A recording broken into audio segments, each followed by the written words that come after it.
Bom dia, meu nome é Diogo Lopes e gostaria de transmitir um estudo sobre a família. E algo interessante que a Bíblia nos relata é que existem muitos erros na Bíblia. Só que esses erros que contém na Bíblia não são para que a gente venha imitá-los. Pelo contrário, é que a gente venha a ter um discernimento que a gente não pode praticar os mesmos erros. E Davi, a história de Davi, ela é emocionante, ela é uma aventura e são histórias que nos edificam para a gente fazer aquilo que ele fez e aquilo que ele deixou de fazer. E muitas coisas que ele fez, nós não devemos fazer. Mas antes de eu entrar aqui no texto bíblico, eu gostaria de falar sobre o que é cosmovisão. Por que eu vou falar sobre cosmovisão? Porque eu vou falar referente à família. E a cosmovisão é a forma como nós enxergamos o mundo à nossa volta. Quais são os valores que direcionam e o que eles afetam em nossas vidas. É sobre esses valores, é sobre essa visão de um mundo de uma forma geral, que é a cosmovisão. E entre todos os valores e as visões que o mundo tem, a nossa visão, como crentes ou como filhos de Deus, tem que ser uma visão cristã. Por quê? Porque nós cremos em um Deus que é soberano e que tem ensinamentos práticos, simples e objetivos para orientar tanto a nossa vida como para orientar a sociedade de uma forma geral. Mas como eu quero falar de família, a cosmovisão de muitos está muito, como eu posso dizer, invertida. Os valores estão invertidos. Aquilo que era certo já não é mais certo. Aquilo que é errado, eles tomaram como certo. E nós temos que apregoar esses valores que são cristãos, porque são valores certos, eternos e absolutos. E aqui com Davi, o valor dele também tinha que ser um valor teísta, o valor de um único Deus que rege o universo e que tem orientações práticas e objetivas para ele. Só que pela influência do povo cananeu, teve uma certa influência na vida dele que ele deixou de lado alguns valores cristãos. E isso acarretou para dentro de seu lar. Aquilo que é a célula máter da sociedade e a família ficou prejudicada porque foi influenciado por alguns valores que não são cristãos, que não são teístas, que não são de um único Deus. E isso fez para que o segundo grande rei, ou primeiro grande rei, né? Mas o segundo rei de Israel não conseguir administrar o seu relacionamento familiar. E nós ficamos chocados, não é? Quando começamos a ler sobre esse grande rei Davi, sobre aquele que derruba o gigante com a pedrinha, sobre aquele que unifica o reino, que ele tem várias mulheres e algo que Moisés já tinha escrito, inspirado por Deus, que a poligamia não agrada a Deus, que não tem que ter várias mulheres. E ele mesmo assim, ele tem um harém de mulheres em seu lar. Nós ficamos chocados quando vemos Davi pegar a mulher de Urias e dormir com ela e adulterar. Nós ficamos chocados com essas questões e com esses costumes que não são cristãos, mas são os costumes de sua época, de cada um dormir com a mulher do próximo, com a cultura cananeia. Só que a cultura que temos que apregoar e que são de existências de valores absolutos é a cultura cristã, porque é para todos os povos, para todos os tempos, para todos os lugares. Em todo lugar nós podemos aplicar a cultura cristã em nossas vidas. E é com grande tristeza que nós vemos um grande reino ruir de dentro para fora. Por que de dentro para fora? Porque os maiores inimigos de Davi não são as nações vizinhas, não são aqueles grandes inimigos, aqueles gigantes que estavam à sua volta, mas são os seus familiares, são os seus filhos, que são os seus grandes inimigos e que, por vezes, tentam tirar o reino de Davi e prejudicam muito a estrutura familiar de Davi. Davi teve grandes sucessos, foi o grande rei Davi, um grande soldado, um grande general, mas teve a sua casa desestruturada por alguns exemplos ruins que ele deu por questões éticas e morais dele. Também por questões da sua poligamia, de tantos casamentos, ele não foi um grande exemplo de pai. E a gente vê isso com seus filhos. Aminon estupra sua irmã. Absalom mata Aminon. Depois, um filho de Davi dorme com as suas concubinas na frente de todo mundo. Adonias quer pegar o reino do seu pai. Tudo isso é uma família desestruturada, é uma tragédia. E o que podemos dizer de certeza é que Davi saiu muito bem, como soldado, como general, como rei. Mas como pai, nós não podemos dizer o mesmo. Primeira coisa que temos que atentar é que não adianta ganhar tudo e perder a sua família. Então eu gostaria de ler aqui o texto bíblico em 1 Reis, capítulo 1, versículos 5 e 6. Está escrito assim, ó.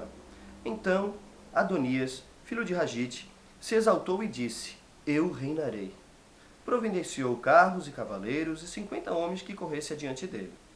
Jamais seu pai o contrariou, dizendo, por que procedes assim?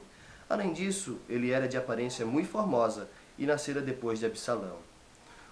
Como podemos ver, Davi ele negligencia algumas partes que são essenciais para a vida de um homem, para a vida de uma família, para a saúde de uma família. Diz aqui, jamais seu pai o contrariou, dizendo, por que procedes assim?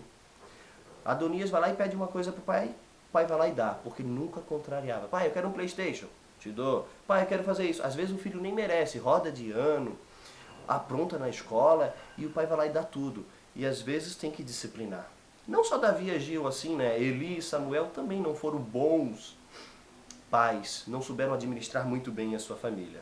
Então, primeiramente, o que devemos dizer é que não adianta possuir uma casa.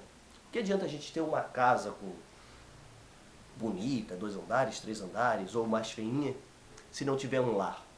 Quando nós temos um lar numa casa, pode ser uma casa de 3 andares, de 2 andares, de 1 andar, ou pode ser uma casa bem pequenininha, que vai ter a alegria do Senhor, vai ter a presença do Senhor, porque na presença do Senhor há abundância de alegria. Eu acho interessante que quando Paulo fala para a igreja de Corinto, uma das saudações é de Áquila e Priscila e a igreja que está na casa delas. A igreja que está na casa deles. E o que eu entendo é que o nosso lar tem que ser uma extensão do reino de Deus. A nossa casa, o reino de Deus tem que estar dentro da nossa casa. A igreja tem que estar dentro da nossa casa. Na nossa casa nós temos que fazer mais cultos familiares. Na nossa casa nós temos que orar mais com a nossa família. Na nossa casa nós temos que ler mais a Bíblia. E existem 3 características para uma casa ser um lar. 3 características básicas que todo mundo conhece. Um lar exige relacionamento. Se nós lermos aqui em 2 Samuel, capítulo 14, versículo 24, está escrito assim, disse o rei, torna para sua casa e não veja minha face. Tornou, pois, Absalão para sua casa e não viu a face do rei. Viu o que Davi fez? Ó, Absalão, vai para sua casa, eu vou para mim morreu o nosso relacionamento, nós não vamos mais conversar. E um lar, ele exige relacionamentos. Se Davi já tivesse conversado muito antes com eles, com os seus filhos, nada disso iria acontecer. Mas como ele tem vários filhos, várias mulheres, pela sua negligência em obedecer às escrituras sagradas, ficou difícil ter um relacionamento com os seus filhos. E os relacionamentos iam ficando trincados e as tragédias iam acontecendo. Aí um filho ia matando o outro, um filho ia estuprando o outro e os relacionamentos iam ficando trincados. E essa falta de relacionamento é a tragédia entre o povo de Deus. Pessoas que moram na mesma casa e que não conversam uns com os outros, estão de mal, não perdoam uns aos outros.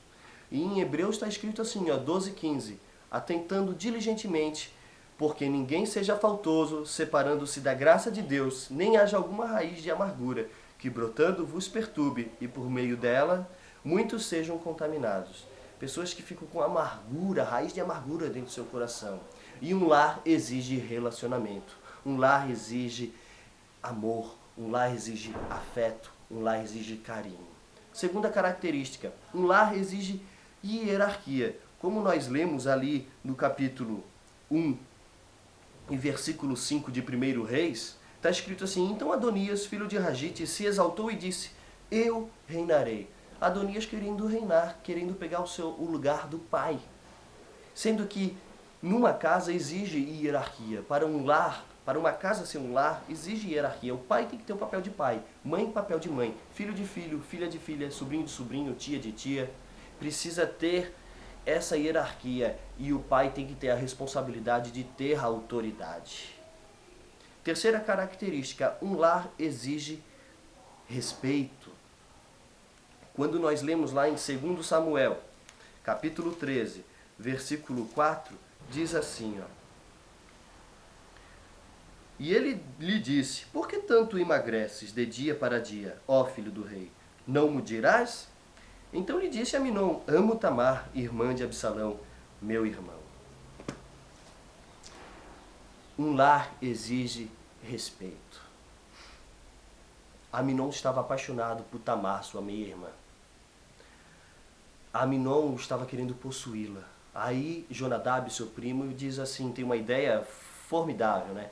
Fala para Davi, o seu pai, para ele levar ela até o seu quarto. Aí Davi vai lá e leva a Tamar até o seu quarto.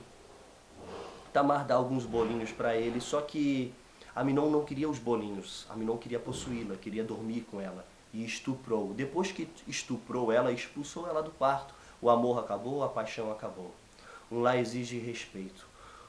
E em Provérbios tem um provérbio muito interessante que diz assim, em 29:15: a vara e a disciplina dão sabedoria, mas a criança entregue a si mesmo vem envergonhar sua mãe. Agora imagine que vergonha para uma mãe ter um filho que dorme com a sua meia-irmã.